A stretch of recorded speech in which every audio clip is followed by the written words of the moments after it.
সাধু এসে সে রাজাকে বলেছে যে রাজা, তোমার 1 বছরের মধ্যে মৃত্যু।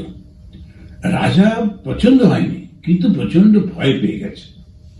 গিয়ে রাজা দেখছে না, আর তাহলে খারাপ কাজ করে কি লাভ, আর 1 বছরের মধ্যে সবার সঙ্গে ঝগড়া করি বা কি দরকার। এবার সবার সঙ্গে ভালোবেসে সবকিছু করে থাকলেও 1 বছরের মধ্যে চলেই যাব যখন, শুধুমাত্র টাকা পয়সা জমিয়ে বা কি করবো, এবারে গরিবদের দিচ্ছে।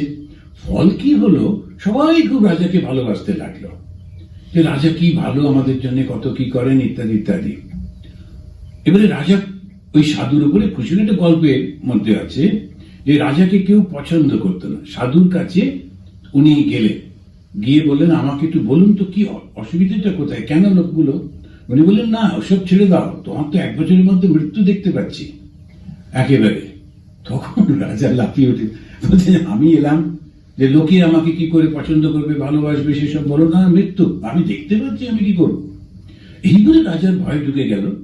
1 বছরের মধ্যে মৃত্যু, আরে। তখন ওর মনে ঢুকতে লাগলো, আমি এসব জমিয়ে মমিয়ে করবোটা কি। তখন গরিবদের দিতে লাগলো, একে ভালোবাসতে লাগলো, কারোর সঙ্গে ঝগড়া করে না। কিন্তু দেখা গেল 1 মাসের মধ্যে খুব পপুলার হয়ে গেল, সবাই ওকে ভালোবাসছে, সবাই কনসার্ন হয়ে গেল। এবারে যখন 9 মাস 10 মাস হয়ে গেছে, তখন ওই ঋষির কাছে, সাধুর কাছে গিয়ে বলছে, আমার তো আর 2 মাত্র মাস আছে, কিন্তু দেখো সবাই কিরকম আমার ভালোবাসে। তুমি যে বলেছিলে, ওই জন্যই তো বলেছিলাম। কেন কি, যখন টেম্পোরারি ভাব থাকে তখন আর কারোর সঙ্গে ঝগড়া করে না কেউ।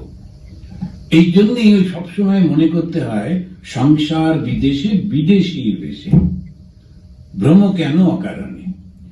এই যখনই আমরা এটা মনে করতে পারি, তখন আমার এই আকর্ষণটা কমে যায়, আর তখন ত্যাগের ভাবটা আসে, ভালোবাসার ভাবটা আসে, এবং মানুষ খুব খুশি হয়ে যায়।